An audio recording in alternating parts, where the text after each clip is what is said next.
നമസ്കാരം. എല്ലാ പ്രേക്ഷകർക്കും ഗുഡ് മോർണിംഗ് കേരളത്തിലേക്ക് സ്വാഗതം. അങ്ങനെ ലോകം പ്രതീക്ഷിച്ച പോലെ തന്നെ ഗാസ സമാധാനത്തിലേക്ക്, സമാധാന പദ്ധതി പ്രാബല്യത്തിൽ വന്നു ബന്ദികളെ തിങ്കളാഴ്ചയോടെ വിട്ടു നൽകിയേക്കുമെന്നൊക്കെയാണ് വരുന്ന റിപ്പോർട്ടുകൾ. ഒപ്പം തന്നെ ലോകം ഉറ്റുനോക്കുന്ന മറ്റൊരു പ്രധാനപ്പെട്ട വാർത്ത കൂടി ഇന്നുണ്ട്. നൊബേൽ സമ്മാനം ആര് നേടുമെന്നുള്ളത്, അതും ഉച്ചയോടെ പ്രഖ്യാപനമുണ്ടാകും. ഒപ്പം മുഖ്യമന്ത്രി ഡൽഹിയിൽ തുടരുകയാണ്. നിർണായക കൂടിക്കാഴ്ച പ്രധാനമന്ത്രിയുമായും ഒക്കെ നടത്തുന്നുണ്ട്. ബീഹാറിൽ തിരക്കിട്ട രാഷ്ട്രീയ നീക്കങ്ങൾക്കിടയിലും എല്ലാ പാർട്ടികളുടെയും സീറ്റ് സമവായ ചർച്ചകൾ ഇപ്പോഴും പുരോഗമിക്കുന്നു. അങ്ങനെ പ്രേക്ഷകർ കാത്തിരിക്കുന്ന നിരവധി വാർത്തകളുള്ള ഒരു ദിവസം തന്നെയാണ് ഇന്ന്. എല്ലാവർക്കും നല്ലൊരു ദിനം ആശംസിച്ചുകൊണ്ട് ഇന്നത്തെ ഗുഡ് മോർണിംഗ് കേരളം ആരംഭിക്കുന്നു. ആദ്യം പ്രധാന തലക്കെട്ടുകൾ.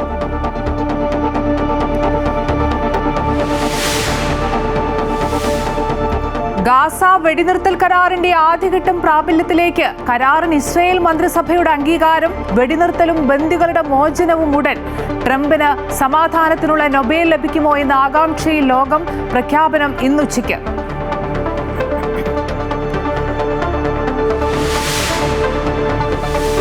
ശബരിമല സ്വർണ്ണപ്പാളി വിവാദത്തിൽ ദേവസ്വം വിജിലൻസ് ഇന്ന് ഹൈക്കോടതിയിൽ അന്തിമ റിപ്പോർട്ട് സമർപ്പിക്കും. പൂർണ്ണ റിപ്പോർട്ട് ലഭിച്ച ശേഷം പ്രത്യേക സംഘം അന്വേഷണം തുടങ്ങും. ശബരിമലയിലെ ദ്വാരപാലക ശില്പം അടക്കമുള്ള അമൂല്യ വസ്തുക്കളുടെ പരിശോധന നാളെ മുതൽ.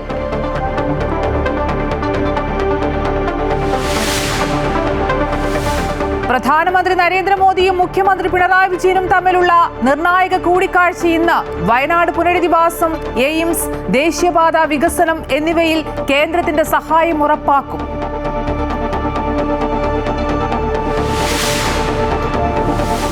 കരൂർ ദുരന്തത്തിൽ സ്വതന്ത്ര അന്വേഷണം ആവശ്യപ്പെട്ട് തമിഴക വെട്രിക്കഴകം നൽകിയ ഹർജി ഇന്ന് സുപ്രീം കോടതിയിൽ.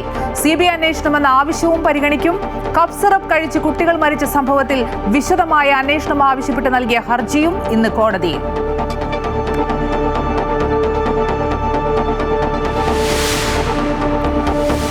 ഭൂട്ടാൻ കാർക്കടത്തിൽ സമഗ്ര അന്വേഷണം തുടർന്ന് എൻഫോഴ്സ്മെന്റ് ഡയറക്ടറേറ്റ് പിടിച്ചെടുത്ത രേഖകളുടെ ഫോറൻസിക് പരിശോധന നടത്തും.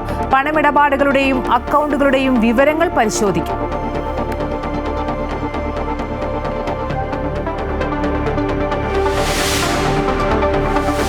ഇന്ത്യ വെസ്റ്റ് ഇൻഡീസ് രണ്ടാം ടെസ്റ്റിന് ഇന്ന് തുടക്കം. രാവിലെ 9:30 മുതൽ മത്സരം. പരമ്പര സ്വന്തമാക്കാനും ലോക ചാമ്പ്യൻഷിപ്പ് പോയിന്റ് പട്ടികയിൽ മുന്നേറാനും ലക്ഷ്യമിട്ട് ഇന്ത്യ. ദേശീയ ജൂനിയർ അത്ലറ്റിക് മീറ്റ് ഇന്ന് മുതൽ ഭുവനേശ്വറിൽ. പ്രതീക്ഷയോടെ കേരളം.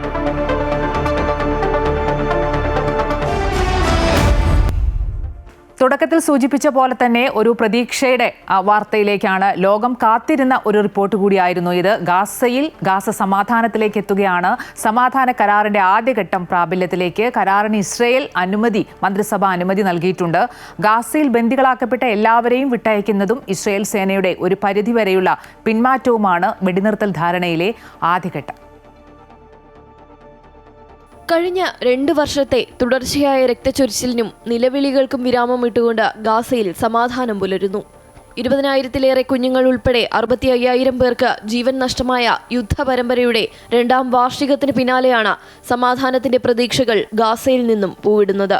അമേരിക്കയുടെയും ഖത്തറിന്റെയും മധ്യസ്ഥതയിൽ ഈജിപ്തിലെ കെയ്റോയിൽ നടന്ന സമാധാന ചർച്ചയിൽ ആദ്യഘട്ട വെടിനിർത്തൽ നിർദ്ദേശം ഇസ്രയേലും പലസ്തീൻ സായുധ പോരാട്ട സംഘടന ഹമാസും അംഗീകരിച്ചു. അങ്ങനെ ഇസ്രയേലും ഹമാസും ഗാസയിൽ വെടിനിർത്തലിനുള്ള ധാരണയിലെത്തിയ ശേഷം കരാറിന്റെ ആദ്യഘട്ടം പ്രാബല്യത്തിലാകുമ്പോൾ ലോകം മുഴുവൻ ആശ്വാസത്തിലാണ്. ഗാസയിൽ ബന്ദികളാക്കപ്പെട്ട എല്ലാവരെയും വിട്ടയക്കുന്നതും ഇസ്രയേൽ സേനയുടെ ഒരു പരിധിവരെയുള്ള പിന്മാറ്റവുമാണ് വെടിനിർത്തൽ ധാരണയിലെ ആദ്യഘട്ടം.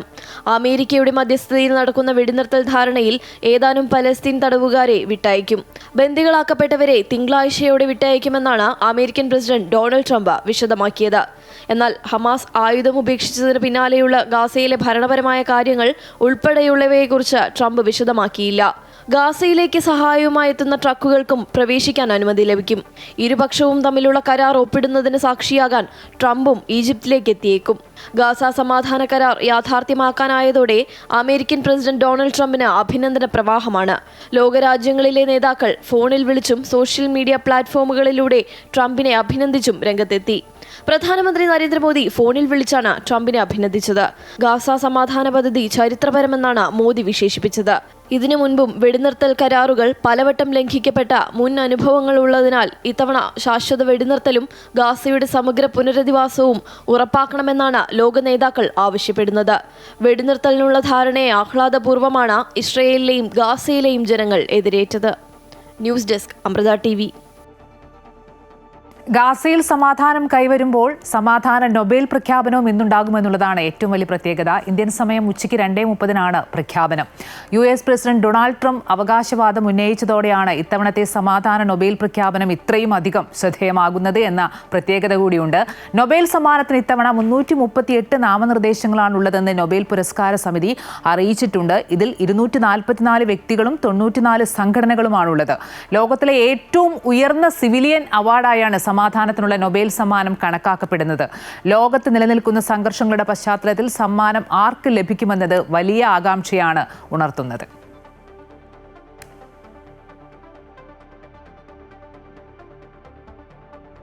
ഇനി മറ്റ് പ്രധാനപ്പെട്ട വാർത്തകളിലേക്ക് പോവുകയാണെങ്കിൽ ശബരിമല സ്വർണ്ണപ്പാളി വിവാദത്തിൽ ദേവസ്വം വിജിലൻസ് ഇന്ന് ഹൈക്കോടതിയിൽ അന്തിമ റിപ്പോർട്ട് സമർപ്പിക്കും. പൂർണ്ണ റിപ്പോർട്ട് ലഭിച്ച ശേഷം പ്രത്യേക സംഘം അന്വേഷണം തുടങ്ങും. ഇതിനിടെ ശബരിമലയിലെ ദ്വാരപാലക ശില്പം അടക്കം അമൂല്യ വസ്തുക്കളുടെ പരിശോധന നാളെ തുടങ്ങും. മുൻ ഹൈക്കോടതി ജഡ്ജി ജസ്റ്റിസ് KT ശങ്കരനാണ് സ്ട്രോങ് റൂം അടക്കമുള്ളവ പരിശോധിക്കുക. ഈ റിപ്പോർട്ടിന്റെ എല്ലാം കൂടുതൽ വിശദാംശങ്ങളുമായി തിരുവനന്തപുരത്ത് നിന്ന് രജിത്ത് ചേരുന്നുണ്ട്. രജിത്ത്, ദേവസ്വം വിജിലൻസിന്റെ അന്തിമ റിപ്പോർട്ടാണെന്ന് ഹൈക്കോടതിയിൽ സമർപ്പിക്കുന്നത്. ഈ റിപ്പോർട്ടിന്റെ അടിസ്ഥാനത്തിൽ ദേവസ്വം ബോർഡ് നടപടി ഉണ്ടാകുമെന്ന് പറഞ്ഞിരുന്നു. അതോടൊപ്പം തന്നെ ഈ റിപ്പോർട്ടിന്റെ കൂടി അടിസ്ഥാനത്തിലായിരിക്കുമോ സ്പെഷ്യൽ അന്വേഷണ ടീമിന്റെ നീക്കമൊക്കെ ഇനി അങ്ങോട്ട്?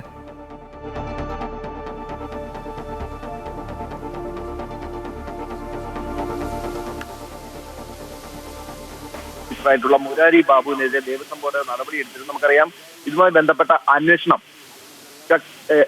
ബന്ധപ്പെട്ടുള്ള അന്വേഷണം ശക്തമായി തന്നെ തുടരുന്ന ഒരു സാഹചര്യം. ദേവസ്വം വിജിലൻസ് ആണ് ആദ്യം ഇത് സംബന്ധിച്ച് അന്വേഷണം ആരംഭിച്ചത്. അതേസമയത്ത് തന്നെ ഈ ദ്വാരപാലക ശില്പത്തിന്റെ സ്വർണ്ണപ്പാളികൾ ഉൾപ്പെടെയുള്ളവ ഇവിടേക്ക് തിരികെ എത്തിക്കാൻ ദേവസ്വം ബോർഡ് വിജിലൻസിന് അന്ന് കഴിഞ്ഞിട്ടുണ്ടായിരുന്നു. ഏറ്റവും പ്രധാനപ്പെട്ട കാര്യം എന്ന് പറയുന്നത് ഇതിൽ ദേവസ്വം ബോർഡ് വിജിലൻസ് ഇപ്പോൾ അന്തിമ റിപ്പോർട്ട് സമർപ്പിക്കാൻ പോവുകയാണ്. ഇന്നാണ് അന്തിമ റിപ്പോർട്ട് സമർപ്പിക്കുന്നത്. അതിൽ തന്നെ ഏറ്റവും പ്രധാനപ്പെട്ടതായി പറഞ്ഞിട്ടുള്ളത് ഈ അഡ്മിനിസ്ട്രേറ്റീവ് ഓഫീസറായിട്ടുള്ള മുരാരി ബാബു ഉണ്ട്. ഒപ്പം തന്നെ ചെന്നൈയിലേക്ക് ഇത് കൊണ്ടുപോയിട്ടുള്ള സ്പോൺസറായിട്ടുള്ള ഉണ്ണികൃഷ്ണൻ പോറ്റിയുണ്ട്.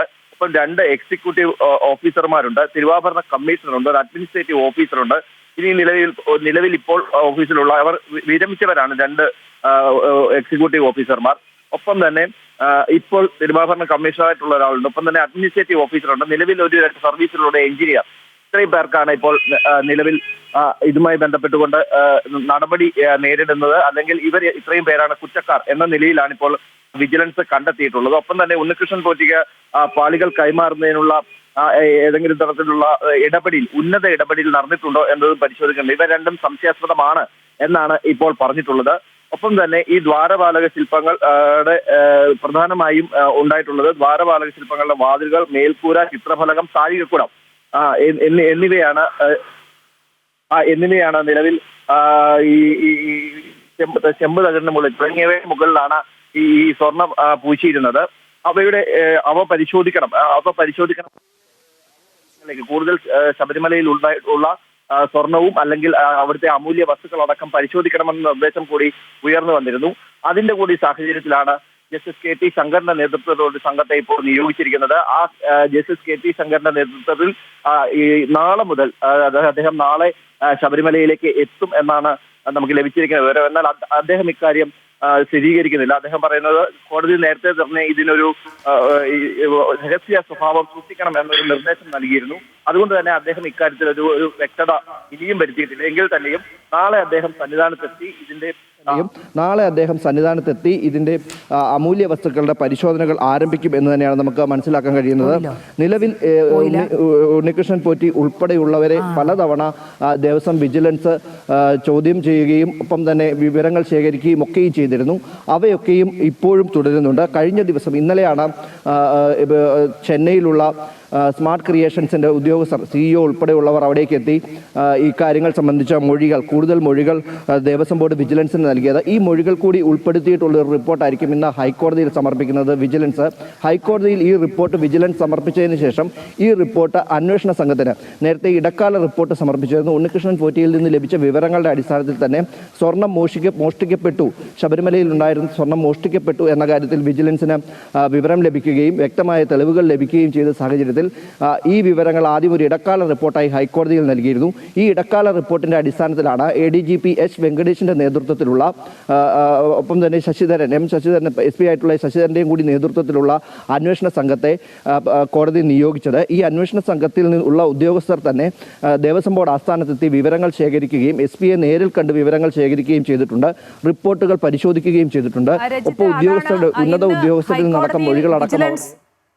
രജിത്ത്, അതാണ് ഇന്ന് ഹൈക്കോടതിയിൽ വിജിലൻസ് അന്തിമ റിപ്പോർട്ട് സമർപ്പിക്കുകയാണ്. കഴിഞ്ഞ ദിവസം ഈ പ്രത്യേക അന്വേഷണ സംഘം ദേവസ്വം ബോർഡിന്റെ ആസ്ഥാനത്ത് എത്തുകയും ഒക്കെ ചെയ്തിരുന്നു. നമുക്കറിയാം, ഈ വിവാദവുമായി ബന്ധപ്പെട്ട് കൂടുതൽ ഇടപെടലുകൾ പുറത്തേക്ക് വരുന്ന ഒരു സമയം കൂടിയാണ്. അപ്പോൾ ഈ വിജിലൻസ് റിപ്പോർട്ടിന്റെ കൂടി അടിസ്ഥാനത്തിലായിരിക്കുമോ ഇനി അങ്ങോട്ട് ഞാൻ നേരത്തെ സൂചിപ്പിച്ച പോലെ തന്നെ ഈ പ്രത്യേക അന്വേഷണ സംഘത്തിന്റെ ഒരു നീക്കം?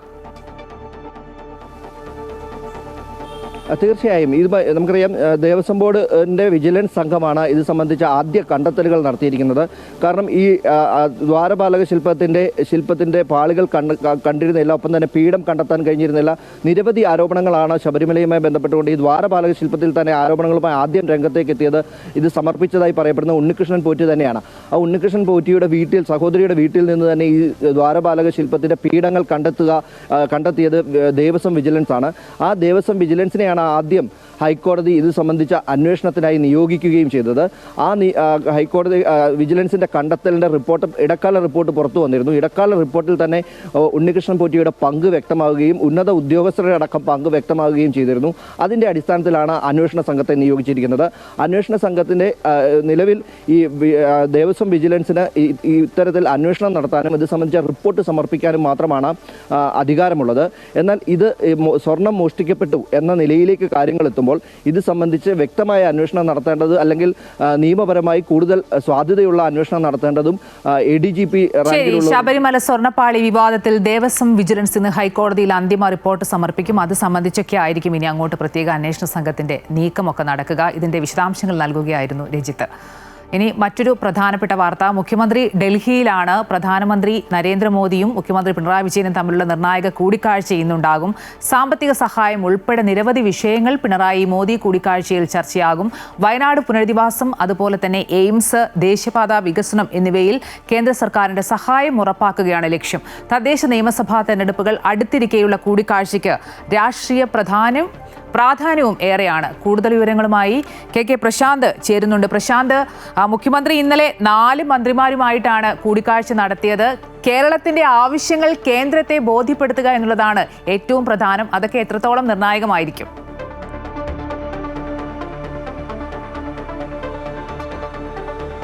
അമ്പിളി, ഗുഡ് മോർണിംഗ്. ഏതായാലും വയനാട് തന്നെയാണ് പ്രധാന ചർച്ചാ വിഷയമെന്നാണ് നമുക്ക് മനസ്സിലാക്കാൻ കഴിയുന്നത്. വയനാട്ടിൽ ദുരന്തമുണ്ടായതിനു ശേഷം പ്രധാനമന്ത്രി നേരിട്ടെത്തി സാഹചര്യങ്ങൾ വിലയിരുത്തിയതാണ്. പക്ഷെ അതിനുശേഷം തന്ന കേന്ദ്ര സഹായത്തിന്റെ കാര്യത്തിൽ വലിയ കുറവാണ് ഉണ്ടായത്. 2221 കോടി രൂപയാണ് കേരളം കേന്ദ്രത്തോട് ആവശ്യപ്പെട്ടത്. പക്ഷെ അതിൽ 260 കോടി രൂപ മാത്രമാണ് തന്നത്.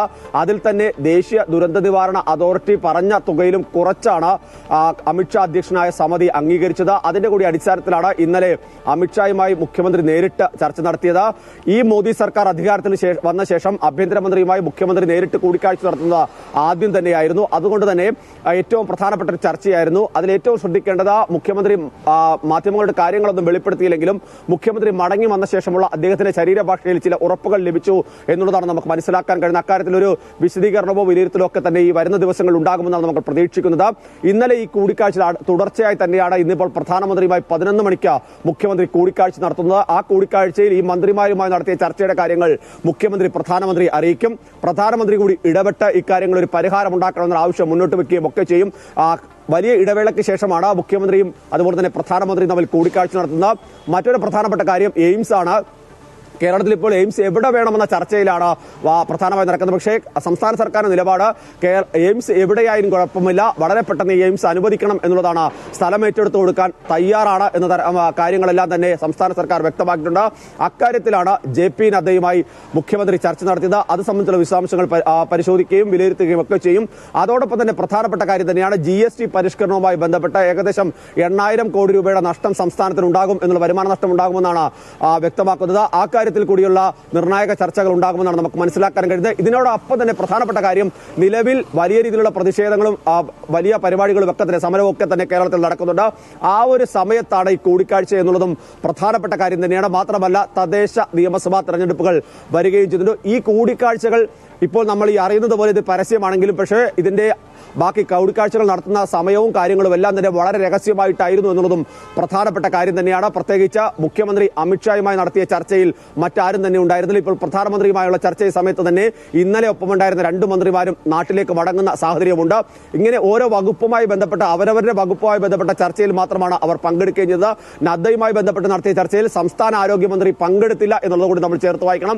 അതുകൊണ്ട് തന്നെ ഈ വരാൻ പോകുന്ന തെരഞ്ഞെടുപ്പുമായി ബന്ധപ്പെട്ട ഏതെങ്കിലും വിഷയങ്ങളൊക്കെ തന്നെ സംസ്ഥാനത്തെ രാഷ്ട്രീയ സാഹചര്യങ്ങളോട് ചർച്ചയായിട്ടുണ്ടോ എന്നുള്ളത് അടക്കമുള്ള കാര്യങ്ങൾ പരിശോധിക്കപ്പെടേണ്ടതാണ്. അമ്പിളി, ശരി. പിണറായി മോദി കൂടിക്കാഴ്ച ഇന്ന് ഡൽഹിയിൽ നടക്കും. കേരളത്തിന്റെ ആവശ്യങ്ങൾ കേന്ദ്രത്തെ ബോധ്യപ്പെടുത്തുകയാണ് പ്രധാന ലക്ഷ്യം. ഒപ്പം പ്രശാന്ത് സൂചിപ്പിച്ച പോലെ തന്നെ ഈ തെരഞ്ഞെടുപ്പൊക്കെ നടക്കുന്ന പശ്ചാത്തലത്തിൽ കൂടിക്കാഴ്ചയ്ക്ക് വലിയ രാഷ്ട്രീയ പ്രാധാന്യവുമുണ്ട്. വിശദാംശങ്ങൾ നൽകുകയായിരുന്നു ഡൽഹിയിൽ നിന്നും KK പ്രശാന്ത്. മറ്റു വാർത്തകളിലേക്ക് വരികയാണെങ്കിൽ കപ്സിറപ്പ് കഴിച്ച് കുട്ടികൾ മരിക്കാനിടയായ സംഭവത്തിൽ വിശദമായ അന്വേഷണം ആവശ്യപ്പെട്ട് നൽകിയ ഹർജി സുപ്രീം കോടതി ഇന്ന് പരിഗണിക്കും. ചീഫ് ജസ്റ്റിസ് BR ഗവായി അധ്യക്ഷനായ ബെഞ്ചാണ് പൊതുതാൽപര്യ ഹർജി പരിഗണിക്കുന്നത്. അഭിഭാഷകനായ വിശാൽ തിവാരിയാണ് ഹർജി നൽകിയിട്ടുള്ളത്. നിലവിലെ സാഹചര്യം കണക്കിലെടുത്ത് ഹർജി വേഗത്തിൽ പരിഗണിക്കാൻ സുപ്രീം കോടതി തീരുമാനിക്കുകയായിരുന്നു. ജുഡീഷ്യൽ കമ്മീഷന്റെ നേതൃത്വത്തിലുള്ള സ്വതന്ത്ര അന്വേഷണമോ വിദഗ്ധ സമിതി അന്വേഷണമോ വേണമെന്നുള്ളതാണ് ഹർജിയിലെ ആവശ്യം. കുട്ടികളുടെ മരണവുമായി ബന്ധപ്പെട്ട് നിലവിലെടുത്തിട്ടുള്ള കേസ് CBIക്ക് കൈമാറണമെന്നും ഹർജിയിൽ പറയുന്നുണ്ട്. മധ്യപ്രദേശ് സർക്കാർ രൂപം നൽകിയ പ്രത്യേക അന്വേഷണ സംഘമാണ് നിലവിലെ കേസുകൾ അന്വേഷിച്ചു വരുന്നത്. ഭാരതീയ ന്യായ സംഹിതയിലെ 105, 276 വകുപ്പുകൾ ഉൾപ്പെടെ ചേർത്താണ് മരുന്ന് നിർമ്മാണ കമ്പനിക്കെതിരെ കേസെടുത്തിട്ടുള്ളത്.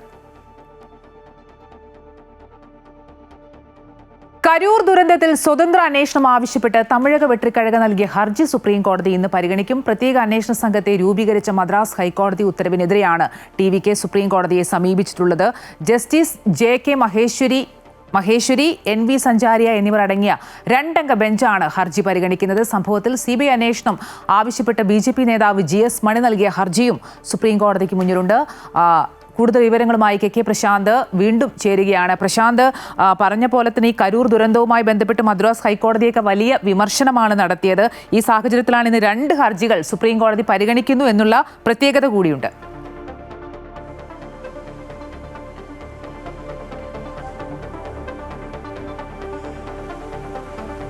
നിരവധി ഹർജികൾ, ഈ 2 ഹർജികൾ പ്രധാനപ്പെട്ടതാണ്. അതോടൊപ്പം തന്നെ ഈ അന്വേഷണം ആവശ്യപ്പെട്ടുള്ള ഹർജികൾ സുപ്രീം കോടതിക്ക് മുൻപിലുണ്ട്. ഒപ്പം തന്നെ ഈ TVKയുടെ നേതാക്കളുടെ ജാമ്യ അപേക്ഷ അടക്കം സുപ്രീം കോടതിയുടെ ഭാഗത്ത് നിന്ന് അക്കാര്യത്തിൽ എന്തെങ്കിലും തീരുമാനം ഉണ്ടാകുമോ എന്നതൊക്കെയാണ് അറിയാനുള്ളതിൽ ഏറ്റവും പ്രധാനപ്പെട്ടത്. TVK നൽകിയ ഹർജി തന്നെയാണ്. ഈ അന്വേഷണം ആവശ്യപ്പെട്ട സ്വതന്ത്ര അന്വേഷണം ആവശ്യപ്പെട്ടാണ് TVK ഈ ഹർജി നൽകിയിട്ടുള്ളത്. ഇത് സമാനമായി, അതായത് നിലവിൽ മദ്രാസ് ഹൈക്കോടതി ഒരു SITക്ക് രൂപം നൽകിയിട്ടുണ്ട്. ആ SIT തമിഴ്നാട്ടിലെ തന്നെ ഉന്നത പോലീസ് ഉദ്യോഗസ്ഥരുടെ നേതൃത്വത്തിലാണ്. ആ അന്വേഷണം ആ രീതിയിൽ മുന്നോട്ട് പോയാൽ സത്യം പുറത്തു വരില്ല എന്നുള്ളതാണ് TVKയുടെ നിലപാട്.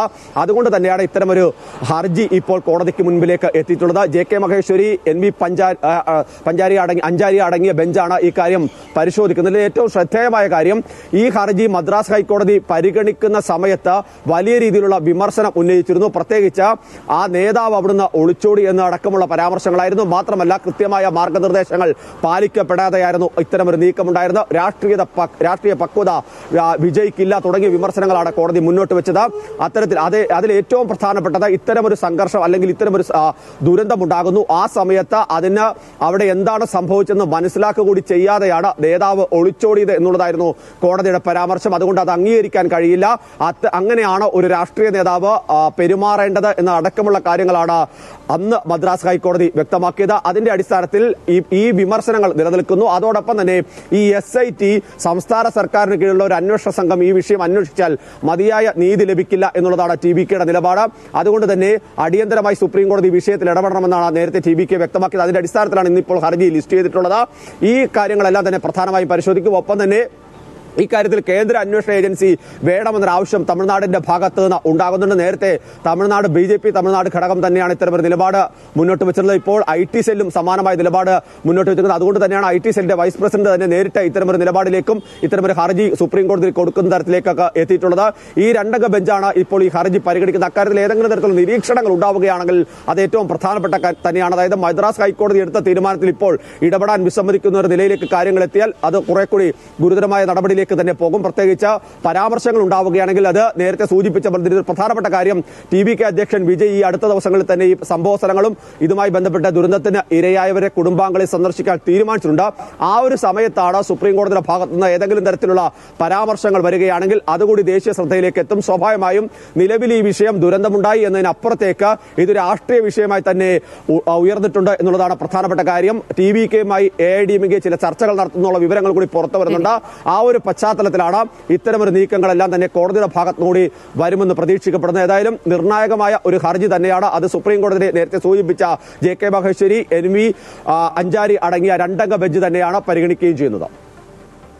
ശരി, കരൂർ ദുരന്തവുമായി ബന്ധപ്പെട്ട് ഇന്ന് സുപ്രീം കോടതിയിൽ 2 ഹർജികളാണുള്ളത്. ഒന്ന് TBKയുടേതും അതോടൊപ്പം തന്നെ ഒന്ന് BJP നേതാവ് GS മണി നൽകിയ ഹർജിയുമാണ് ഇന്ന് സുപ്രീം കോടതി പരിഗണിക്കുന്നത്. വിശദാംശങ്ങൾ നൽകുകയായിരുന്നു KK പ്രശാന്ത്. ബീഹാറിൽ തെരഞ്ഞെടുപ്പ് രംഗം ചൂടുപിടിക്കുകയാണ്. മുന്നണിയിലെ ചെറിയ പാർട്ടികളെ അനുനയിപ്പിക്കാനുള്ള നീക്കം തുടർന്ന് BJPയും RJDയും സീറ്റ് വിഭജനം 2 ദിവസത്തിനുള്ളിൽ പൂർത്തിയാക്കി സ്ഥാനാർത്ഥി പട്ടിക കേന്ദ്ര നേതൃത്വത്തിന് കൈമാറുമെന്ന് BJP നേതൃത്വം പറയുന്നു. ഞായറാഴ്ച BJP കേന്ദ്ര തെരഞ്ഞെടുപ്പ് കമ്മിറ്റി യോഗം ചേരും. മഹാസഖ്യത്തിൽ കോൺഗ്രസ് RJD സീറ്റ് വിഭജനം അവസാന ഘട്ടത്തിലുമാണ്. ഇടതു പാർട്ടികളെ അനുനയിപ്പിക്കാനുള്ള നീക്കവും തുടരുന്നുണ്ട്. കൂടുതൽ വിവരങ്ങളുമായി KK പ്രശാന്ത് ഒരിക്കൽ കൂടി ചേരുന്നുണ്ട്. പ്രശാന്ത്, പറഞ്ഞ പോലെ തന്നെ ബീഹാറിലേക്ക് വരികയാണെങ്കിൽ NDA പ്രതിസന്ധിയിലാക്കുന്നത് ചിരാഗ് പാസ്വാന്റെ ലോക് ജനശക്തി പാർട്ടിയാണ്. RJD വമ്പൻ പ്രഖ്യാപനങ്ങളുമായി തെരഞ്ഞെടുപ്പ് രംഗത്തേക്ക് വരുന്നു. പക്ഷേ സീറ്റ് വിഭജനം ഇപ്പോഴും പ്രതിസന്ധി. എത്രത്തോളം തെരഞ്ഞെടുപ്പ് രംഗം ചൂടുപിടിക്കുന്നു?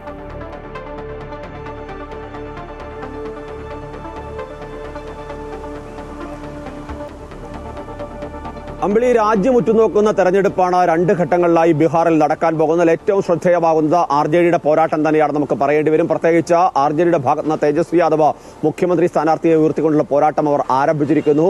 കോൺഗ്രസിനും അക്കാര്യത്തിൽ മറിച്ച് അഭിപ്രായമുണ്ടെന്ന് ഇതുവരെ വ്യക്തമാക്കിയിട്ടില്ല. ആ മുഖ്യമന്ത്രി ആരാണെന്നുള്ളത് ഈ വിഷയത്തിൽ ചർച്ചയല്ല. മാത്രമല്ല തേജസ്വി യാദവിന്റെ നേതൃത്വത്തിൽ തന്നെ മുന്നോട്ട് പോകാൻ തന്നെയാണ് കോൺഗ്രസ് ഈ ഘട്ടത്തിൽ തീരുമാനിച്ചിട്ടുള്ളത്. പക്ഷേ ഇപ്പോഴും സീറ്റ് വിഭജനം കീറാമുട്ടി തന്നെയാണ്. 60 സീറ്റിലധികം വേണം എന്നുള്ളതാണ് കോൺഗ്രസിന്റെ ആവശ്യം. ഏറ്റവും ഒടുവിൽ ലഭിക്കുന്ന വിവരങ്ങൾ അനുസരിച്ചാണെങ്കിൽ 58 സീറ്റെങ്കിലും കോൺഗ്രസിന് ലഭിക്കുമെന്നാണ് നമുക്ക് മനസ്സിലാക്കാൻ കഴിയുന്നത്. പക്ഷേ ഈ ഇടത് പാർട്ടികൾക്ക് കഴിഞ്ഞ തവണ മികച്ച പോരാട്ടം നടത്തിയ മികച്ച വിജയം നേടിയ സ്ഥലമാണ് ബീഹാർ. അതുകൊണ്ട് തന്നെ അവർക്ക് എത്രത്തോളം സീറ്റ് കൊടുക്കാൻ കഴിയും എന്നുള്ളതാണ് പ്രധാനപ്പെട്ട കാര്യം.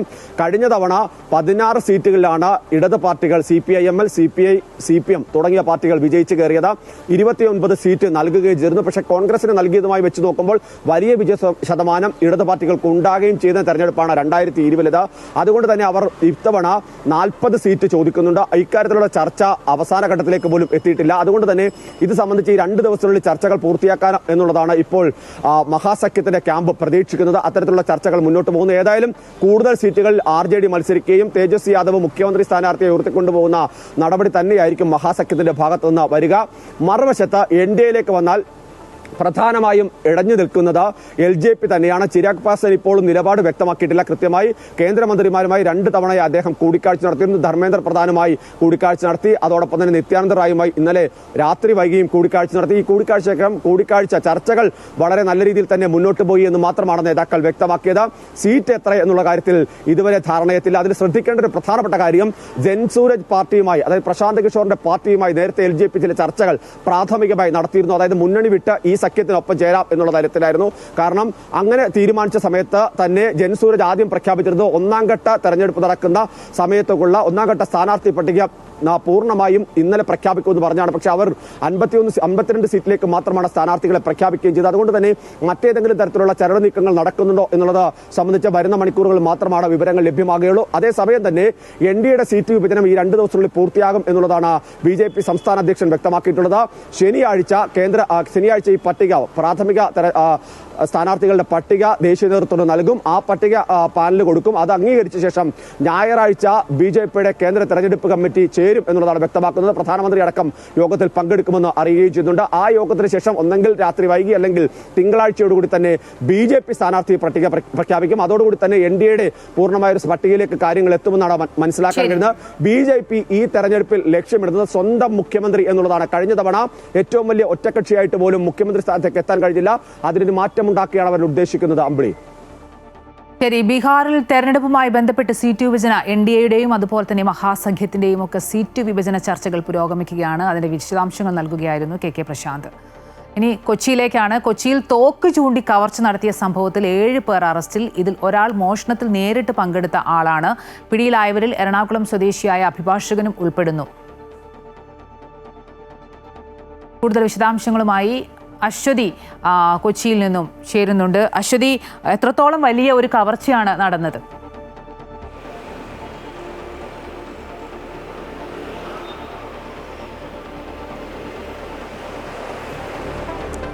ഈ കവർച്ചയുമായി ബന്ധപ്പെട്ട നിരവധി അഭ്യൂഹങ്ങളും മറ്റ് കാര്യങ്ങളും ഒക്കെ നിലനിൽക്കുന്നുണ്ട്. കഴിഞ്ഞ ദിവസം തന്നെ കൊച്ചി സിറ്റി പോലീസ് കമ്മീഷണർ ഇതിലെ പണമിടപാടുകളുമായി ബന്ധപ്പെട്ട കാര്യങ്ങളിൽ കൂടുതൽ അന്വേഷണം നടത്തുകയാണ് എന്ന് വ്യക്തമാക്കിയിരുന്നു. ഈ കടയുടമയും ഈ പ്രതികളും തമ്മിലുള്ള ബന്ധം എങ്ങനെയായിരുന്നു തുടങ്ങിയ കാര്യങ്ങളൊക്കെയാണ് അന്വേഷിക്കുന്നത്. അതിൽ ഇന്ന് 7 പ്രതികളെയാണ് ഇപ്പോൾ ഈ കേസിൽ ഇതുവരെ അറസ്റ്റ് ചെയ്തിട്ടുള്ളത്. അതിൽ കൊച്ചിയിലെ ഒരു അഭിഭാഷകന് കൂടി ഈ കേസിൽ പങ്കുണ്ട് എന്നതാണ് ഏറ്റവും ഒടുവിൽ പുറത്തു വരുന്ന വിവരം. ഇന്നലെ അയാളെ പോലീസ് സ്റ്റേഷനിൽ കൊണ്ടുവരികയും ഇന്ന് അറസ്റ്റ് രേഖപ്പെടുത്തുകയും ചെയ്തു എന്നാണ് മനസ്സിലാക്കുന്നത്. എറണാകുളത്തെ കോടതിയിൽ ഒക്കെ പ്രാക്ടീസ് ചെയ്തുകൊണ്ടിരിക്കുന്ന അഭിഭാഷകനാണ്. ഇയാളുടെ പങ്ക് കൂടുതൽ ഈ പണമിടപാടുമായി ബന്ധപ്പെട്ട കാര്യങ്ങളിൽ പങ്കുണ്ടോ തുടങ്ങിയ കാര്യങ്ങൾ കൂടി അന്വേഷിക്കുന്നുണ്ട്. മാത്രമല്ല ഈ കേസിൽ മറ്റ് മുഖംമൂടി ധരിച്ചെത്തിയ 3 ആളുകളെ കൂടി ഇനിയും കണ്ടെത്താനുണ്ട്. ഈ കേസിലെ നിർണായകമായ തെളിവുകളിൽ ഒന്ന് എന്ന് പറയുന്നത് ഇവർ സഞ്ചരിച്ചിരുന്ന വാഹനമാണ്. ആ വാഹനം ഇന്നലെ തൃശ്ശൂരിൽ നിന്ന് കണ്ടെത്തുകയും ചെയ്തിരുന്നു. ഈ മുഖംമൂടി ധരിച്ചെത്തിയ ആളുകൾക്ക് വേണ്ടിയുള്ള അന്വേഷണമാണ് ഊർജിതമാക്കിയിട്ടുള്ളത്. മറ്റ് ജില്ലകളിലേക്ക് കൂടി ഈ അന്വേഷണം വ്യാപിപ്പിച്ചിട്ടുണ്ട് എന്നതുമാണ് ഈ ഘട്ടത്തിൽ മനസ്സിലാക്കുന്നത്. എന്തായാലും 7 പേർ ഈ കേസിൽ അറസ്റ്റിലായിട്ടുണ്ട്. ഈ സ്റ്റീൽ കമ്പനിയിൽ എത്തുകയും ഇവിടെ വന്ന തോക്കു ചൂണ്ടി ഈ പണം കവരുകയും ചെയ്തു. അത് ഈ പണം നേരിട്ട് നൽകുകയാണെങ്കിൽ അത് അക്കൗണ്ടിലേക്ക് 80 ലക്ഷം നൽകിയാൽ അക്കൗണ്ടിലേക്ക് 1 കോടി നൽകാം തുടങ്ങിയ കാര്യങ്ങളൊക്കെ ആയിരുന്നു ഇവർ തമ്മിലുള്ള ധാരണ എന്ന വിവരങ്ങൾ കൂടി കഴിഞ്ഞ ദിവസങ്ങളിൽ പുറത്തു വന്നിരുന്നു. അതുകൊണ്ട് തന്നെയാണ് വലിയ രീതിയിലുള്ള കള്ളപ്പണ ഇടപാടുമായി ബന്ധപ്പെട്ട കാര്യങ്ങൾ കൂടി ഇതിൽ സംശയിക്കുന്നത്. ആ രീതിയിലേക്ക് അന്വേഷണം വ്യാപിപ്പിക്കാനാണ് പോലീസിന്റെ നീക്കം. എന്തായാലും ഇതിനു മുൻപും സമാനമായ രീതിയിൽ ഇത്തരത്തിലുള്ള ഇടപാടുകൾ, പണമിടപാടുകൾ, കള്ളപ്പണ ഇടപാടുകൾ നടന്നിട്ടുണ്ടോ എന്ന കാര്യം കൂടിയാണ് പോലീസിന്റെ അന്വേഷണ പരിധിയിലുള്ളത്. എന്തായാലും ഇപ്പോൾ നിലവിൽ 7 പേരാണ് ഈ കേസിൽ അറസ്റ്റിലായിട്ടുള്ളത്. മുഖംമൂടി ധരിച്ച് എത്തിയ 3 പേരെ കൂടി ഇനി ഇതിൽ അറസ്റ്റ് ചെയ്യാനുണ്ട്. അശ്വതി, മറ്റൊരു പ്രധാനപ്പെട്ട വാർത്ത കൊച്ചിയിൽ നിന്നുള്ളത് ഈ ഭൂട്ടാൻ കാർ കടത്തുമായി ബന്ധപ്പെട്ടാണ്. കഴിഞ്ഞ ദിവസം സംസ്ഥാനത്ത് 17 ഇടങ്ങളിലാണ് പരിശോധന നടത്തിയിരുന്നത്. ഇതിന്റെ രേഖകളെല്ലാം തന്നെ ഫോറൻസിക് പരിശോധനയ്ക്ക് അയക്കുന്നതടക്കമുള്ള കാര്യങ്ങളിലേക്ക് നീങ്ങുകയാണോ എൻഫോഴ്സ്മെന്റ് ഡയറക്ടറേറ്റ്?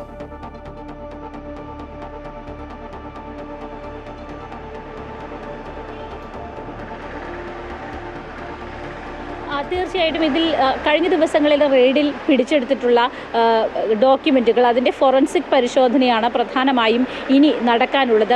17 ഇടങ്ങളിലാണ്, പ്രത്യേകിച്ച് കോയമ്പത്തൂർ അടക്കം 17 ഇടങ്ങളിലാണ് ED കഴിഞ്ഞ ദിവസം ഒരേ സമയം റെയ്ഡ് നടത്തിയിരുന്നത്. കൊച്ചിയിൽ പ്രമുഖ ചലച്ചിത്ര പ്രവർത്തകരുടെയൊക്കെ വീടുകളിൽ റെയ്ഡ് നടന്നിരുന്നു. ഇത് പ്രത്യേകിച്ച് മമ്മൂട്ടി, ദുൽഖർ സൽമാൻ അടക്കമുള്ള ആളുകളുടെ വീടുകളിലൊക്കെ റെയ്ഡ് നടന്നിരുന്നു. അങ്ങനെ നിരവധി പ്രമുഖ അതായത് സിനിമാ രംഗത്തുള്ളവർ മാത്രമല്ല, വ്യവസായ പ്രമുഖരടക്കമുള്ള ആളുകൾ, ഇത്തരം വാഹനങ്ങളുടെ ഡീലർമാർ, ഇവരുടെ വീടുകളിലൊക്കെ പരിശോധന നടത്തിയിരുന്നു. അവിടെ നിന്നും പിടിച്ചെടുത്തിട്ടുള്ള പ്രത്യേകിച്ച് ഇലക്ട്രോണിക് ഉപകരണങ്ങൾ അടക്കമുള്ള, അതായത് ഫോൺ, മറ്റ് ഡോക്യുമെൻറ്റുകൾ അടക്കമുള്ള കാര്യങ്ങളുടെ ഫോറൻസിക് പരിശോധനയിലേക്കാണ് ഇപ്പോൾ എൻഫോഴ്സ്മെൻറ്റ് കടക്കുന്നത്. ആ ഫോറൻസിക് പരിശോധന ഫലം വന്നതിന് ശേഷമായിരിക്കും ഇതിൻ്റെ ഒരു വ്യാപ്തി കൃത്യമായിട്ട് മനസ്സിലാക്കാൻ സാധിക്കുകയുള്ളൂ. മാത്രമല്ല മറ്റ് സംസ്ഥാനങ്ങളിലേക്ക് ഇത് അന്വേഷണം വ്യാപിപ്പിച്ചിട്ടുണ്ട്. ഈ മറ്റ് രാജ്യങ്ങളിൽ നിന്ന്, ഭൂട്ടാൻ അടക്കമുള്ള പ്രദേശങ്ങളിൽ നിന്ന് ഇന്ത്യയിലേക്ക് ഇത്തരത്തിലുള്ള വാഹനങ്ങൾ കൊണ്ടുവരികയും അതിന് ഇടനില നിൽക്കുകയും ചെയ്യുന്ന ആളുകളുണ്ട്. പ്രത്യേകിച്ച് കോയമ്പത്തൂരിലെ ഷൈൻ മോട്ടോഴ്സുമായി ബന്ധപ്പെട്ട അന്വേഷണം പുരോഗമിക്കുകയാണ്. അതുകൊണ്ട് തന്നെ മറ്റ് സംസ്ഥാനങ്ങളിലെ RTOകളും അതുപോലെ പോലീസും, മറ്റ് സംസ്ഥാനങ്ങളിലും കേരളത്തിലുമുള്ള പോലീസ് എൻഫോഴ്സ്മെൻറ്റ് ഡയറക്ടറേറ്റിനെ ഈ വിഷയത്തിൽ സഹായിക്കുന്നുണ്ട്. അങ്ങനെ സമഗ്രമായിട്ടുള്ള ഒരു അന്വേഷണമാണ് ഈ ഘട്ടത്തിൽ നടന്നുകൊണ്ടിരിക്കുന്നത്. എന്തായാലും എൻഫോഴ്സ്മെൻറ്റ് പിടിച്ചെടുത്തിട്ടുള്ള രേഖകളുടെയും മറ്റും വിശദമായിട്ടുള്ള പരിശോധനയ്ക്ക് ശേഷമായിരിക്കും ഈ ആളുകൾക്ക് നോട്ടീസ് നൽകുകയും ചോദ്യം ചെയ്യലിനായി വിളിപ്പിക്കുകയും ചെയ്യുക. അത്തരത്തിലുള്ള ഒരു കാര്യങ്ങളിലേക്കായിരിക്കും, നടപടിക്രമങ്ങളിലേക്കായിരിക്കും ഇനി കടക്കുക. അമ്പിളി. ശരി, ഭൂട്ടാൻ കാർക്കടത്തിൽ സമഗ്ര അന്വേഷണം തുടർന്ന് എൻഫോഴ്സ്മെന്റ് ഡയറക്ടറേറ്റ് ഇതെല്ലാം കഴിഞ്ഞ ദിവസം പിടിച്ചെടുത്ത രേഖകളെല്ലാം തന്നെ ഫോറൻസിക് പരിശോധനയ്ക്ക് അയക്കും. ഒപ്പം തന്നെ കൊച്ചിയിലെ തോക്ക് ചൂണ്ടി കവർച്ച നടത്തിയ സംഭവത്തിൽ 7 പേർ അറസ്റ്റിലാവുകയും ചെയ്തിട്ടുണ്ട്. ഈ 2 വാർത്തകളുടെയും വിശദാംശങ്ങൾ നൽകുകയായിരുന്നു കൊച്ചിയിൽ നിന്നും അശ്വതി. ഇനി മറ്റു വാർത്തകളിലേക്ക് വരികയാണെങ്കിൽ, കോഴിക്കോട് കഴിഞ്ഞ ദിവസം ഡോക്ടർക്കെതിരെ ഉണ്ടായ ആക്രമണവുമായി ബന്ധപ്പെട്ടാണ് ഈ സർക്കാർ നൽകിയ ഉറപ്പുകൾ പാലിക്കുന്നതുവരെ താമരശ്ശേരി താലൂക്ക് ആശുപത്രിയിലെ അത്യാഹിത വിഭാഗം ഉൾപ്പെടെ പ്രവർത്തിക്കില്ലെന്ന് KGMOയെ ആശുപത്രി സംരക്ഷണ നിയമം നടപ്പാക്കാത്തതാണ് ഡോക്ടർമാർ ആക്രമിക്കപ്പെടാൻ കാരണമെന്നാണ് ഡോക്ടർമാർ ഉൾപ്പെടുന്ന സംഘടനകളുടെ വാദം. ഇന്നലെ കോഴിക്കോട് ജില്ലയിലെ ആശുപത്രികളിൽ OP പ്രവർത്തിക്കാതിരുന്നത് മൂലം രോഗികൾക്ക് ബുദ്ധിമുട്ട് നേരിടേണ്ടി വന്നിട്ടുണ്ടായിരുന്നു. കോഴിക്കോട് നിന്നും കൂടുതൽ വിശദാംശങ്ങളുമായി ലക്ഷ്മി ചേരുന്നുണ്ട്.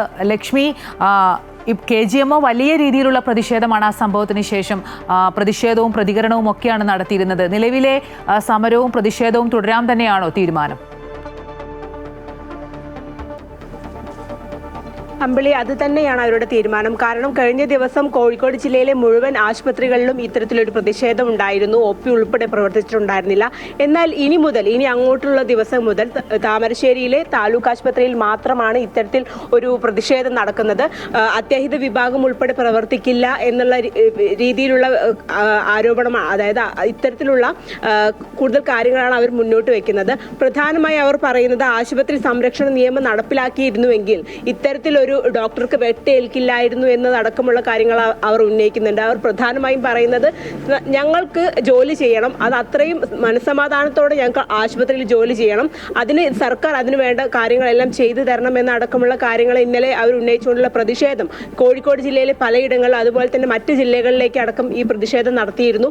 അവർ പ്രധാനമായും ഉന്നയിക്കുന്നത് ഈ കുറച്ച് കാര്യങ്ങളാണ്. കാഷ്വാലിറ്റിയിൽ കൃത്യമായ ട്രയാജ് സംവിധാനം നടപ്പിലാക്കണം, അതുപോലെ തന്നെ ആശുപത്രികളിൽ പോലീസ് എയ്ഡ് സ്ഥാപിക്കണം, ഔട്ട് പോസ്റ്റുകൾ സ്ഥാപിക്കണം, CCTV സെക്യൂരിറ്റി എന്നിവ ഇത്തരത്തിലുള്ള കൂടുതൽ സെക്യൂരിറ്റി കാര്യങ്ങളെല്ലാം ഇത്തരത്തിൽ കൂടുതൽ ആശുപത്രികളിൽ ഏർപ്പെടുത്തണമെന്നടക്കമുള്ള കാര്യങ്ങൾ ഉന്നയിച്ചുകൊണ്ട് ഇന്നലെ അവർ പ്രതിഷേധിച്ചിരുന്നു. പ്രധാനമായിട്ടും അവർ പറയുന്നത് ഇത്തരത്തിലുള്ള കാര്യങ്ങൾ തന്നെയാണ്. ഏതായാലും സർക്കാർ ഇതിന് വേഗം ഇത്തരത്തിലൊരു നടപടി സ്വീകരിക്കണമെന്നുള്ള കാര്യം തന്നെയാണ് അവർ പറയുന്നത്. നമ്മൾ കുറച്ച് ദിവസങ്ങൾക്ക് മുൻപ് നമ്മൾ താലൂക്ക് ആശുപത്രിയുമായി ബന്ധപ്പെട്ട ഒരു വാർത്ത ചെയ്തിരുന്നു. അവിടെ ഒരു ഡോക്ടർ ഇല്ലാത്തത് മൂലം രോഗികൾ ദുരിതം അനുഭവിക്കുന്നുണ്ട് എന്ന തരത്തിലുള്ള വാർത്തയാണ് നമ്മൾ അന്ന് ചെയ്തിരുന്നത്. എന്നാൽ ഇപ്പോൾ ഈ ഒരു സംഭവത്തിന് ശേഷം അവിടെ അത്യാഹിത വിഭാഗം ഉൾപ്പെടെ പ്രവർത്തിക്കുന്നില്ല എങ്കിൽ അത് രോഗികളെ കൂടുതൽ വലയ്ക്കുമെന്ന കാര്യത്തിൽ യാതൊരു സംശയവുമില്ല. ഏതായാലും സർക്കാർ ഇതിൽ ഈ ഒരു വിഷയത്തിൽ കണ്ണു തുറക്കണമെന്ന് തന്നെയാണ് KGMOയെ ഉൾപ്പെടെയുള്ള ഡോക്ടർമാരുടെ സംഘടന ആവശ്യപ്പെടുന്നത്. അമ്പിളി. ശരി, സർക്കാർ നൽകിയ ഉറപ്പുകൾ പാലിക്കുന്നതുവരെ താമരശ്ശേരി താലൂക്ക് ആശുപത്രിയിലെ അത്യാഹിത വിഭാഗം പ്രവർത്തിക്കില്ല എന്ന് തന്നെയാണ് ഡോക്ടർമാരുടെ സംഘടനയായ KGMOയെ വ്യക്തമാക്കുന്നത്. വിശദാംശങ്ങൾ നൽകുകയായിരുന്നു കോഴിക്കോട് നിന്നും ലക്ഷ്മിപ്രിയ. ഇടപ്പള്ളി മണ്ണുത്തി ദേശീയപാതയിൽ പാലിയേക്കരയിൽ ടോൾ പിരിവുമായി ബന്ധപ്പെട്ട കേസ് ഇന്ന് ഹൈക്കോടതി വീണ്ടും പരിഗണിക്കും. ടോൾ പിരിവ് വീണ്ടും തുടങ്ങാൻ 10 ദിവസം മുമ്പ് കോടതി തീരുമാനിച്ചിരുന്നു. എന്നാൽ മുരിങ്ങൂരിൽ സർവീസ് റോഡ് ഇടിഞ്ഞതോടെ ഉത്തരവിടുന്നത് മാറ്റി. അറ്റകുറ്റപ്പണികളുടെ പുരോഗതി ജില്ലാ കളക്ടർ ഇന്ന് കോടതിയെ അറിയിക്കും.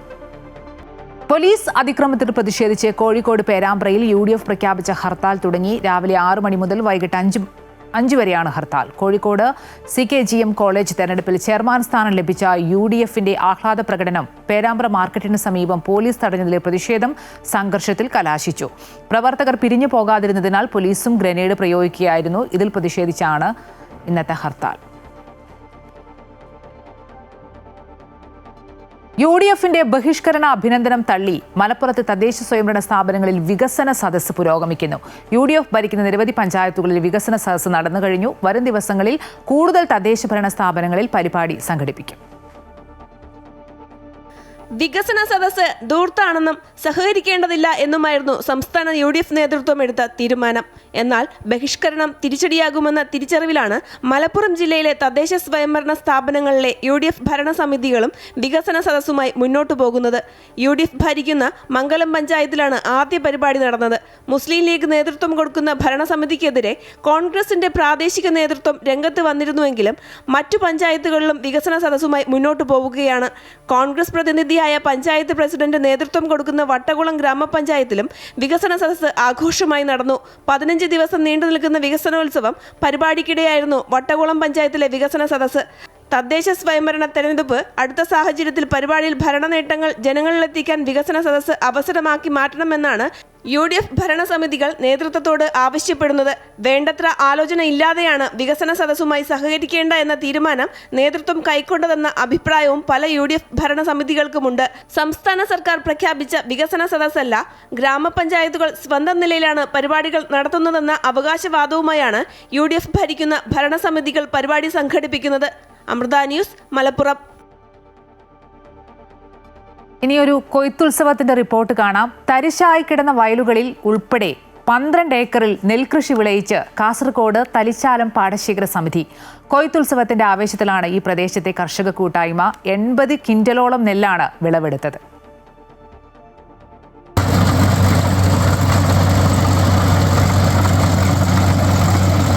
തൃക്കരിപ്പൂർ ഗ്രാമപഞ്ചായത്തിലെ കക്കുന്നം തലിച്ചാലം പാടശേഖര സമിതികളുടെ 4 മാസത്തിലേറെ നീണ്ട പ്രയത്നത്തിൻ്റെ ഫലമാണ് നോക്കെത്താ ദൂരത്തോളം വിളഞ്ഞു നിൽക്കുന്ന നെൽകൃഷി. തരിശായി കിടന്ന വയലുകളിൽ ഉൾപ്പെടെ യന്ത്രസഹായത്തോടെ ഞാറ് നട്ടുകൊണ്ടായിരുന്നു തുടക്കം. മികച്ച നെല്ലിനങ്ങളായ ജ്യോതി, പൗർണമി, മട്ടത്രിവേണി എന്നിവ ഉപയോഗിച്ചാണ് കൃഷി ഇറക്കിയത്. നൂതന മാർഗങ്ങൾ ഉപയോഗിച്ചുള്ള നെൽകൃഷി വൻ വിജയമായതിൻ്റെ സന്തോഷത്തിലാണ് പാടശേഖര സമിതിയും കൃഷി ഓഫീസർമാരും. പഞ്ചായത്തിൻ്റെ പദ്ധതിയാണെങ്കിൽ പോലും അത് നെൽകൃഷി കൂലിച്ചെലവ് അത് ഗ്രാമപഞ്ചായത്തിൻ്റെ വിഹിതങ്ങളും അതുപോലെ ബ്ലോക്ക് പഞ്ചായത്തിൻ്റെ വിഹിതങ്ങളും ജില്ലാ പഞ്ചായത്തിൻ്റെ വിഹിതങ്ങളും എന്നിവ 3 വിഹിതങ്ങളായിട്ട് അവർക്ക് സബ്സിഡി ആനുകൂല്യം കിട്ടുന്നുണ്ട്. അതുപോലെ തന്നെ നമ്മുടെ നെൽകൃഷി പ്രോത്സാഹിപ്പിക്കുക എന്ന രീതിയിൽ നമ്മളെ നാടൻ വിത്തിനങ്ങൾ പ്രോത്സാഹിപ്പിക്കാൻ വേണ്ടി സർക്കാരിൻ്റെ നമ്മളെ കൃഷി ഡിപ്പാർട്ട്മെൻറ്റ് തലത്തിൽ പുതിയ സ്കീമുകളുണ്ട്. ട്രഡീഷണൽ വെറൈറ്റി, അതായത് രാജകീയമായ വിത്ത്. നീലേശ്വരം ബ്ലോക്ക് പഞ്ചായത്തിന് കീഴിലെ അഗ്രോ സർവീസിന്റെ നടിയിൽ കൊയ്ത്ത് യന്ത്രങ്ങൾ ഉൾപ്പെടെയുള്ളവ ഉപയോഗിച്ചാണ് കൃഷി വിജയകരമാക്കിയത്. പൂർണ്ണമായും ജൈവ രീതിയിൽ നടത്തിയ നെൽകൃഷിയിൽ നിന്ന് 80 ക്വിന്റലിലധികം നെല്ല് ലഭിച്ചതിന്റെ സന്തോഷത്തിലാണ് പാടശേഖര സമിതിയും നാട്ടുകാരും. അമൃത ന്യൂസ്, കാസർഗോഡ്. മാർഗദർശക മണ്ഡലത്തിന്റെ ആഭിമുഖ്യത്തിൽ സന്യാസിമാർ നടത്തുന്ന ധർമ്മ സന്ദേശയാത്ര ഒക്ടോബർ 11 മലപ്പുറം ജില്ലയിൽ പര്യടനം നടത്തുമെന്ന് സംഘാടകർ അറിയിച്ചു. രാവിലെ ജില്ലാ അതിർത്തിയായ ഇടിമുഴക്കിലിൽ വാദ്യമേളങ്ങളുടെ യാത്രയെ വരവേൽക്കും. തുടർന്ന് താനൂർ ശോഭാപ്പറമ്പിൽ സ്വീകരണം നൽകും. ഹിന്ദു നേതൃസമ്മേളനവും സെമിനാറും വൈകിട്ട് മഹാസമ്മേളനവും നടക്കും. മലപ്പുറത്ത് നടന്ന വാർത്താസമ്മേളനത്തിൽ സ്വാമിനി വരദാമൃത പ്രാണ, സ്വാമി ധർമാനന്ദ, സ്വാമി ആത്മസ്വരൂപാനന്ദ, സ്വാമി രാമാനന്ദനാഥ ചൈതന്യ എന്നിവർ പങ്കെടുത്തു.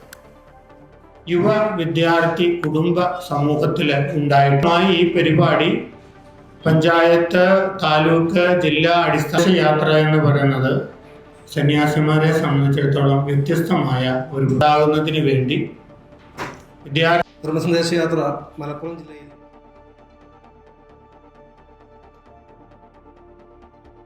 സന്യാസി ശ്രേഷ്ഠന്മാരുടെ കൂട്ടായ്മയായ മാർഗദർശക മണ്ഡലം കേരള ഘടകം നേതൃത്വം നൽകുന്ന ധർമ്മസന്ദേശയാത്ര ഇന്ന് കോഴിക്കോട് എത്തിച്ചേരും. മൂല്യബോധമുള്ള സമൂഹത്തെ സൃഷ്ടിക്കുക എന്നതാണ് യാത്രയുടെ ലക്ഷ്യം. രാവിലെ തൊണ്ടയാട് ചിന്മയാഞ്ജലി ഓഡിറ്റോറിയത്തിൽ സാമുദായിക ഹൈന്ദവ നേതാക്കൾ പങ്കെടുക്കുന്ന ഹിന്ദു നേതൃസമ്മേളനവും തുടർന്ന് മുതലക്കുളത്ത് വിവിധ ആശ്രമങ്ങളിലെ സന്യാസി പ്രമുഖരുടെ മഹാസംഗമവും നടക്കും. 2025 മഹിളകൾ പങ്കെടുക്കുന്ന സാമൂഹിക ലളിത സഹസ്രനാമ പാരായണവും ഭജനയും സംഗമത്തിന് മുന്നോടിയായി നടക്കുമെന്ന് മാതാമൃതാനന്ദമയി മഠം കോഴിക്കോട് മഠാധിപതിയും ധർമ്മയാത്രയുടെ ജനറൽ കൺവീനറുമായ സ്വാമി വിവേകാമൃതാനന്ദപുജി വാർത്താസമ്മേളനത്തിൽ പറഞ്ഞു. 21 തിരുവനന്തപുരത്ത് യാത്ര സമാപിക്കും.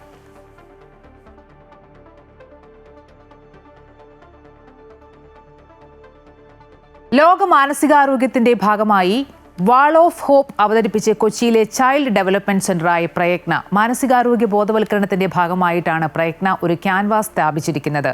ആർക്ക് വേണമെങ്കിലും ഈ ക്യാൻവാസിൽ തങ്ങളുടെ ആശയങ്ങൾ എഴുതാൻ സാധിക്കും.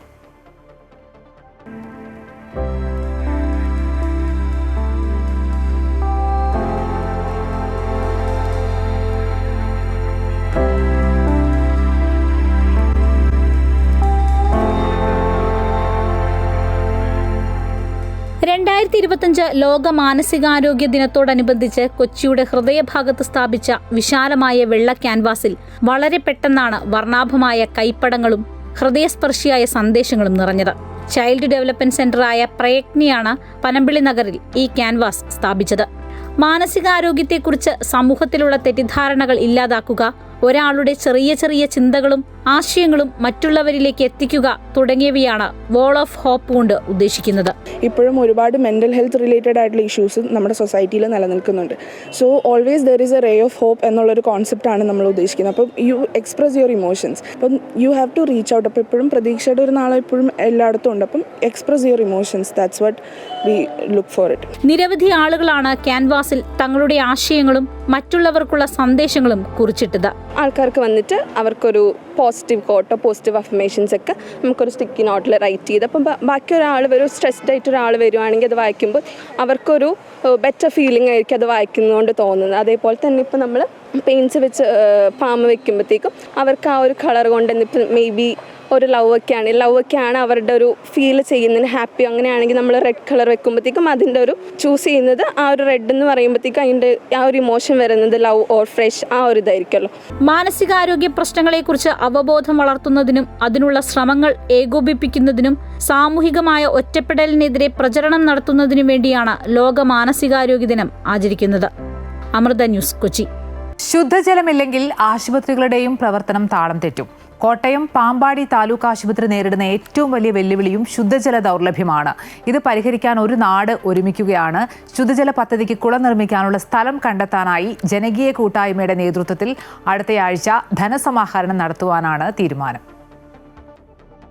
പാമ്പാടി ഗവൺമെന്റ് താലൂക്ക് ആശുപത്രിയിൽ 2.30 കോടി രൂപ ചെലവിൽ ഒരുക്കിയ ട്രോമ കെയർ യൂണിറ്റും 1.47 കോടി രൂപ ചെലവഴിച്ച് നിർമ്മിച്ച ഡയാലിസിസ് യൂണിറ്റും പ്രവർത്തിപ്പിക്കാൻ വേണ്ട ശുദ്ധജലം ലഭ്യമല്ല. പല കാലങ്ങളിലായി 5 കുഴൽക്കിണറുകൾ നിർമ്മിച്ചെങ്കിലും ഇതിൽ ഒരെണ്ണം മാത്രമാണ് ജലലഭ്യതയുള്ളത്. നിലവിൽ ആശുപത്രിയുടെ ആവശ്യങ്ങൾക്കായി പ്രതിമാസം 1 ലക്ഷം രൂപയുടെ വെള്ളമാണ് വിലയ്ക്ക് വാങ്ങുന്നത്. ഡയാലിസിസ് യൂണിറ്റ് പ്രവർത്തിപ്പിക്കാൻ മാത്രം പ്രതിദിനം 20,000 ലിറ്റർ വെള്ളമെങ്കിലും വേണം. പാമ്പാടി ബ്ലോക്ക് പഞ്ചായത്ത് കുടിവെള്ള പദ്ധതിക്കായി 10 ലക്ഷം രൂപ അനുവദിച്ചിരുന്നു. എന്നാൽ സർക്കാർ പദ്ധതിയിൽ സ്ഥലം വാങ്ങി കുളം നിർമ്മിക്കുന്നതിന് കാലതാമസം നേരിടുമെന്നതിനാൽ ഹോസ്പിറ്റൽ മാനേജ്മെന്റ് കമ്മിറ്റിയുടെ നേതൃത്വത്തിൽ ജലലഭ്യതയുള്ള സ്ഥലം കണ്ടെത്തി.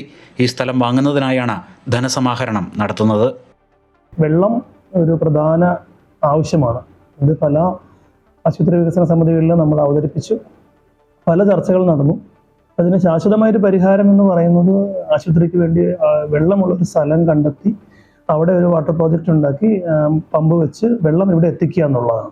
ആശുപത്രിക്ക് അടുത്തുള്ള ഒരു സ്ഥലം കണ്ടെത്തി അവിടുന്ന് തന്നെ ആ സ്ഥലം വാങ്ങണമെങ്കിൽ യഥാർത്ഥത്തിൽ ബ്ലോക്ക് പഞ്ചായത്തിന് സ്ഥലം വാങ്ങാനുള്ള പ്രൊവിഷൻ ഇല്ല, നിയമപരമായ പ്രൊവിഷൻ ഇല്ലെന്നാണ് പറയുന്നത്.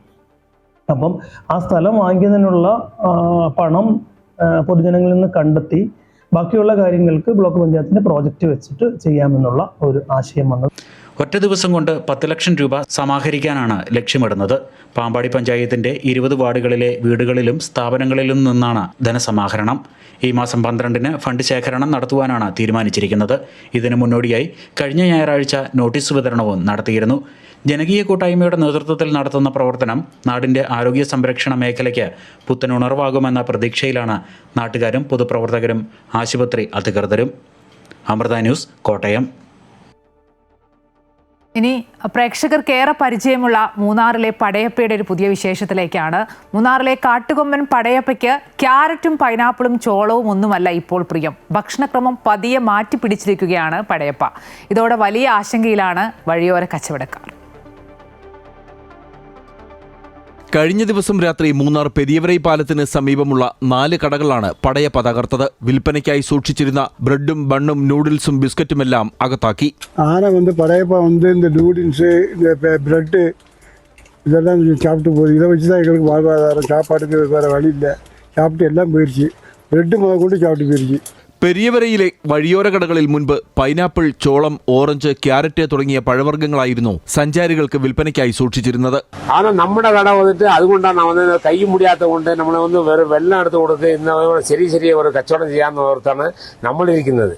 ഇത് വന്നിട്ട് മൊത്തം വലിച്ചു വാരി മൊത്തം ബോക്സിൽ വന്നിട്ട് എലി കയറുന്നു പറഞ്ഞിട്ട് അവിടെ വന്ന് കയറ്റി വെച്ചതാ. അതും ബോക്സ് പൊക്കി റോഡിലിട്ടിട്ട് അതാണ് കളിച്ചത്. ഒറ്റയാൻ പടയപ്പ ഇവിടെ സ്ഥിരമായി എത്തി കടകൾ തകർത്ത് പഴങ്ങൾ അകത്താക്കുന്നതോടെയാണ് കച്ചവടക്കാർ വിൽപ്പന വസ്തുക്കൾ മാറ്റിപ്പിടിച്ചത്. പടയപ്പ ബേക്കറി സാധനങ്ങൾ തിന്നു തുടങ്ങിയതോടെ ആശങ്കയിലായിരിക്കുകയാണ് വഴിയോര കച്ചവടക്കാർ. അമൃത ന്യൂസ്, ഇടുക്കി.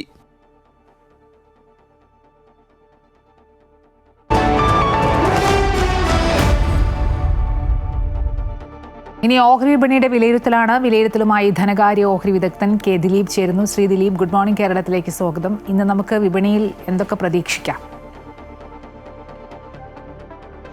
ഇന്നും നേട്ടത്തെ തന്നെയായിരിക്കും വ്യാപാരം തുടങ്ങുക. വരും ദിവസങ്ങളിലും വിപണിയിൽ നിക്ഷേപ താല്പര്യം തുറന്നേക്കുമെന്ന് തന്നെയാണ് കരുതുന്നത്. സാങ്കേതികമായി മുൻനിര സൂചികയായി നിഫ്റ്റിക്ക് 25,200 എന്നുള്ള നിലവാരമാണ് പ്രധാനം. ആ ഒരു നിലവാരത്തിന് മുകളിൽ നിലനിന്ന് വ്യാപാരം നടക്കുന്ന ഒരു സാഹചര്യത്തിൽ മുന്നോട്ട് നീങ്ങാനുള്ള എല്ലാ സാധ്യതയുമുണ്ട്. കമ്പനികളുടെ പ്രവർത്തന ഫലങ്ങളായിരിക്കും ഇനിയുള്ള ദിവസങ്ങളിൽ വിപണിയിൽ നിർണായകമാവുക. ഇന്നലെ പുറത്തു വന്ന TCSന്റെ പ്രവർത്തന ഫലം മികച്ചതായിരുന്നു.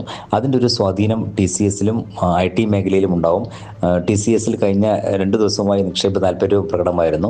IT മേഖലയിൽ ഒരു മുന്നേറ്റം ഉണ്ടാവുകയാണെങ്കിൽ തീർച്ചയായും അതും വിപണിയുടെ മുന്നോട്ടുള്ള നീക്കത്തിൽ നിർണായകമായിരിക്കും. മറ്റൊരു പ്രധാനപ്പെട്ട ഘടകം ബാങ്കിംഗ് മേഖലയിലെ പ്രവർത്തന ഫലങ്ങളാണ്. അടുത്ത ആഴ്ച ICICI bank, axis bank, HDFC bank തുടങ്ങിയവരുടെ പ്രവർത്തന ഫലങ്ങൾ പ്രതീക്ഷിക്കുന്നുണ്ട്. ആ ഒരു പ്രവർത്തന ഫലങ്ങളും വിപണിയുടെ നീക്കത്തിൽ നിർണായകമായി പ്രവർത്തിക്കും.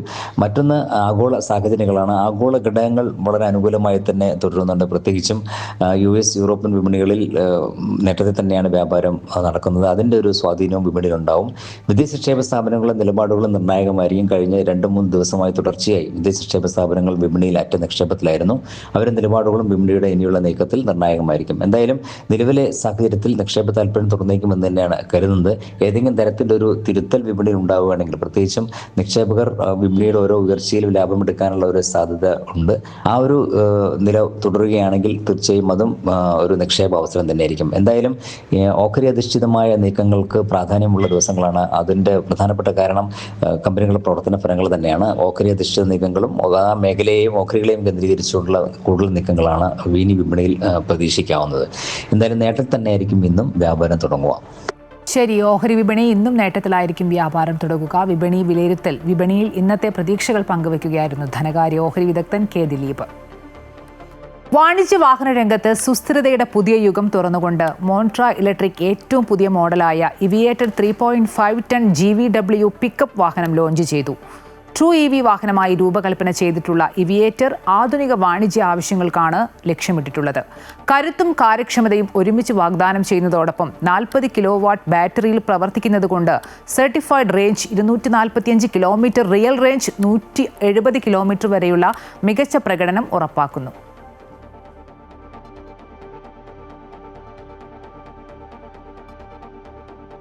അബുദാബിയിലെ ബാബ്സ് ഹിന്ദു ക്ഷേത്രത്തിന് ലോക പ്രശസ്തമായ the mondo DR award house of worship എന്ന വിഭാഗത്തിലാണ് ഓഡിയോ വിഷ്വൽ മേഖലയിലെ ഓസ്കർ എന്നറിയപ്പെടുന്ന പ്രശസ്ത പുരസ്കാരം അബുദാബി ക്ഷേത്രത്തിന് ലഭിച്ചത്.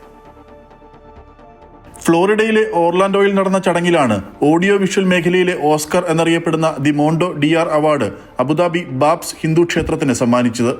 ലോകമെങ്ങു നിന്നുമുള്ള പ്രശസ്തമായ കത്തീഡ്രലുകൾ, മോസ്കുകൾ, സിനഗോഗുകൾ എന്നിവ ഇത്തവണ ഹൗസ് ഓഫ് വർഷിപ്പ് എന്ന വിഭാഗത്തിൽ ഈ അവാർഡിനായി നാമനിർദ്ദേശം ചെയ്യപ്പെട്ടിരുന്നു. അബുദാബി ക്ഷേത്രത്തിൽ പ്രദർശിപ്പിക്കുന്ന ദി ഫെയറി ടെയിൽ എന്ന പ്രത്യേക ദൃശ്യ ശ്രവ്യ പ്രദർശനമാണ് അവാർഡിനായി സമർപ്പിച്ചത്. 20 വീഡിയോ പ്രൊജക്ടറുകൾ ഉപയോഗിച്ച് അത്യാധുനിക സാങ്കേതിക സംവിധാനങ്ങളുടെയും ശബ്ദമിശ്രണത്തിന്റെയും സഹായത്തോടെയാണ് ഫെയറി ടെയിൽ പ്രദർശിപ്പിക്കുന്നത്. അബുദാബി ക്ഷേത്രത്തിന്റെ മുഖ്യ ചുമതലക്കാരൻ സ്വാമി ബ്രഹ്മവിഹാരിദാസിന്റെ ശബ്ദത്തിലാണ് ക്ഷേത്രം യാഥാർത്ഥ്യമായതിന്റെ ചരിത്രം ഫെയറി ടെയിലിലൂടെ വിവരിക്കുന്നത്. We always wanted to tell the story of the temple. There were so many different media available in expressing that story. The very first idea emerged when we had once seen the Van Gogh immersive show. And it was deep in my heart that we have to create something of this caliber quality. We were thinking of creating the story of the temple. One of these ideas that came to us was creating an immersive show. മികച്ച സാംസ്കാരിക നിർമ്മിതിക്കുള്ള meet project award, MEP award എന്നീ പുരസ്കാരങ്ങളും ലോകത്തിലെ ഏറ്റവും മനോഹരവും ആഘോഷിക്കപ്പെടുന്നതുമായ കെട്ടിടമെന്ന ബഹുമതിയും Abu Dhabi BAPS Hindu ക്ഷേത്രത്തിന് നേരത്തെ ലഭിച്ചിട്ടുണ്ട്. Amrita news, Dubai.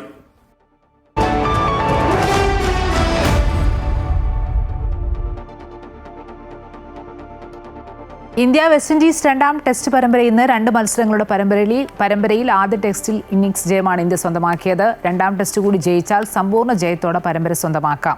തുടക്കത്തിൽ ബാറ്റിംഗിന് അനുകൂലവും അവസാന ദിവസങ്ങളിൽ സ്പിന്നർമാരെ തുണയ്ക്കുന്നതുമാണ് പിച്ച്. ഇന്ത്യൻ ടീമിൽ മാറ്റങ്ങൾക്ക് സാധ്യതയില്ല. ജസ്പ്രീത് ബുംറയ്ക്ക് വിശ്രമം അനുവദിച്ചാൽ പ്രസിദ്ധ് കൃഷ്ണ പകരക്കാരനാകും. പരിചയസമ്പന്നരായ കളിക്കാർ അധികമില്ലാത്ത ടീമാണ് വിൻഡീസിന്റേത്. ഇന്ത്യക്കെതിരെ സമനില പിടിക്കാൻ കഴിഞ്ഞാൽ പോലും വിൻഡീസിന് നേട്ടമാകും. ഡൽഹിയിലെ അരുൺ ജെയ്റ്റ്ലി സ്റ്റേഡിയത്തിൽ രാവിലെ 9:30 മുതലാണ് മത്സരം നടക്കുക. ദേശീയ ജൂനിയർ അത്ലറ്റിക് മീറ്റിനും ഇന്ന് ഭുവനേശ്വറിൽ തുടക്കമാവുകയാണ്. രാജ്യത്തെ 28 സംസ്ഥാനങ്ങളിൽ നിന്നായി 2050 താരങ്ങളാണ് 5 ദിവസത്തെ മീറ്റിൽ പങ്കെടുക്കുന്നത്. 2016 നഷ്ടപ്പെട്ട ഓവറോൾ കിരീടം തിരിച്ചുപിടിക്കുകയാണ് കേരളത്തിന്റെ ലക്ഷ്യം. ഏഷ്യൻ യൂത്ത് ഗെയിംസിൽ വെങ്കല മെഡൽ നേടിയ VS അനുപ്രിയയും സാഫ് ജൂനിയറിൽ ഹൈജമ്പിൽ വെങ്കല മെഡൽ നേടിയ ജുവൽ തോമസും കേരളത്തിന്റെ പ്രതീക്ഷകളാണ്. കേരളത്തിന് പ്രധാന വെല്ലുവിളി ഉയർത്തുന്നത് കഴിഞ്ഞ 4 തവണയും ചാമ്പ്യന്മാരായിട്ടുള്ള ഹരിയാനയാണ്.